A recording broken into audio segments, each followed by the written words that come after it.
एक नाम जो सिर्फ फुटबॉल का ही नहीं, डिटर्मिनेशन और सक्सेस का सिंबल बन चुका है, क्रिस्टियानो रोनाल्डो। उनकी कहानी एक गरीब से छोटे बच्चे की है जो दुनिया का सबसे बड़ा फुटबॉलर, लेजेंड बन गया। आइए उनकी लाइफ के हर फेज को डिटेल में समझते हैं। 5 फ़रवरी 1985 को क्रिस्टियानो रोनाल्डो का जन्म मडियरा, पोर्चुगल के एक छोटे से शहर फंचल में हुआ। वो एक ऐसे घर में बॉर्न हुए जो फाइनेंशियली वीक था। रोनाल्डो के फादर जोस डेनिस एवियरो एक म्यूनिसिपल गार्डनर और पार्ट टाइम किटमैन थे और उनकी मदर मारिया डोलोरेस एक कुक और क्लीनर। रोनाल्डो का घर बहुत छोटा था, एक रूम में पूरा परिवार रहता था। रोनाल्डो के पेरेंट्स ने उनका नाम रोनाल्डो इसलिए रखा क्योंकि उनके फादर रोनाल्ड रीगन के फैन थे जो उस टाइम यूएसए के प्रेसिडेंट थे। रोनाल्डो के लिए फुटबॉल सिर्फ एक गेम नहीं था, एक एस्केप था उनकी पॉवर्टी से। बचपन में वो प्लास्टिक बॉटल्स या पुराने कपड़ों से फुटबॉल बनाकर खेलते थे। 8 साल की उम्र में रोनाल्डो ने लोकल क्लब अडोरिना ज्वाइन किया जहां उनके फादर किटमैन का काम करते थे। रोनाल्डो का पैशन और टैलेंट तभी से दिखने लगा। 10 साल की उम्र में वो अपने टैलेंट के लिए क्राई बेबी और लिटिल बी कहलाने लगे। क्राई बेबी क्योंकि हर मैच हारने पर रो देते और लिटिल बी क्योंकि उनकी स्पीड सबसे ज़्यादा थी। 12 साल की उम्र में रोनाल्डो ने मडियरा छोड़कर लिस्बन शिफ्ट होने का डिसीजन लिया, स्पोर्टिंग सीपी एकेडमी ज्वाइन करने के लिए। उन्होंने पहली बार मडियरा से फ़्लाइट ली थी और वो इस जर्नी से बेहद डर गए थे। लिस्बन शिफ्ट होना रोनाल्डो के लिए ईजी नहीं था। एक नई जगह अपने परिवार से दूर रहकर उन्होंने काफ़ी स्ट्रगल्स फेस किए। रोनाल्डो को नए स्कूल में उनकी मडियरा एक्सेंट की वजह से बुली किया गया। एक बार टीचर ने उनका मजाक बनाया और रोनाल्डो ने उन पे चेयर फेंक दी। इसके बाद उन्होंने स्कूल छोड़ दिया और अपना फोकस सिर्फ फुटबॉल पर रखा। 14 साल की उम्र में उन्होंने डिसाइड किया कि वो प्रोफेशनल फुटबॉलर बनेंगे। रोनाल्डो को 15 साल की उम्र में टैकीकार्डिया यानी कि फास्ट हार्ट बीट का पता चला। अगर सर्जरी नहीं होती तो उनका फुटबॉल करियर ख़त्म हो सकता था।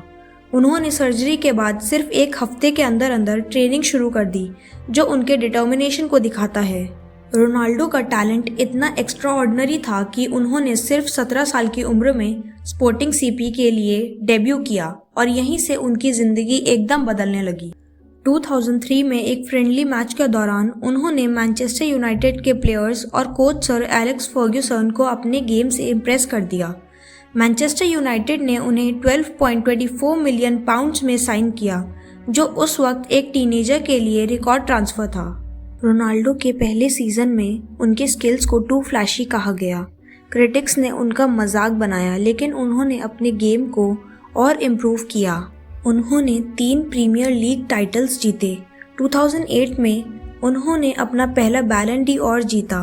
2008 में उन्होंने चैंपियंस लीग जीता।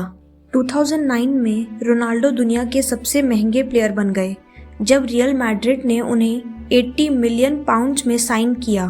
रियल मैड्रिड के लिए उन्होंने 450 गोल स्कोर किए, जो अब तक का क्लब रिकॉर्ड है, और 4 चैंपियंस लीग टाइटल्स जीते और आज तक उन्होंने 5 मल्टीपल बैलन डी और जीते हैं। मेसी और रोनाल्डो की राइवलरी फुटबॉल हिस्ट्री की सबसे आइकॉनिक राइवलरीज में से एक है। दोनों प्लेयर्स एक दूसरे को आउट परफॉर्म करने की कोशिश करते रहे। रोनाल्डो ने अपनी सैलरी का एक मेजर पार्ट चैरिटी में दिया और वो यूनिसेफ और सेव द चाइल्ड के एम्बेसडर हैं। रियल मैड्रिड के बाद उन्होंने जुवेंटस ज्वाइन किया, जहां उन्होंने सीरीज ए टाइटल्स जीते और अपनी फिटनेस का लेवल और ऊपर उठाया। 2021 में मैनचेस्टर यूनाइटेड वापस आए, लेकिन उनका सेकंड स्टिंट कंट्रोवर्शियल रहा। 2023 में सऊदी अरेबियन क्लब अल नसर ज्वाइन करके वो मिडिल ईस्टर्न फुटबॉल को ग्लोबल अटेंशन में ले आए। फुटबॉल के अलावा रोनाल्डो एक डेडिकेटेड फैमिली मैन हैं। उनकी पार्टनर जॉर्जिना रॉड्रिग्स और उनके 5 बच्चे हैं। रोनाल्डो के पास एक लग्जरी लाइफस्टाइल है, लेकिन उन्होंने अपने स्ट्रगल्स को कभी नहीं भुलाया। कम जानने वाली बात यह है, रोनाल्डो को अल्कोहल पीना पसंद नहीं है क्योंकि उनके फादर की डेथ अल्कोहल एडिक्शन की वजह से हुई थी। क्रिस्टियानो रोनाल्डो की कहानी हमें सिखाती है कि स्ट्रगल्स हमें तोड़ते नहीं बल्कि और मजबूत बनाते हैं। उन्होंने दुनिया को दिखाया कि अगर आप अपने गोल्स के लिए 100% डेडिकेशन देते हो तो कोई भी आपको सक्सेस से रोक नहीं सकता। ये थी एक छोटी सी कहानी क्रिस्टियानो रोनाल्डो की, एक ऐसे इंसान की जिन्होंने मेहनत, जज्बे और कभी ना हार मानने वाली सोच से दुनिया को बता दिया कि सपने सच होते हैं, बस उन्हें पूरा करने का जुनून होना चाहिए। अगर आपको ये वीडियो पसंद आई तो लाइक और शेयर ज़रूर करें और ऐसे ही इंस्पायरिंग लोगों की कहानियाँ देखने के लिए चैनल को सब्सक्राइब करना ना भूलें। मिलते हैं अगले वीडियो में एक नए सफ़र के साथ। सक्सेस मंत्रा साइनिंग ऑफ।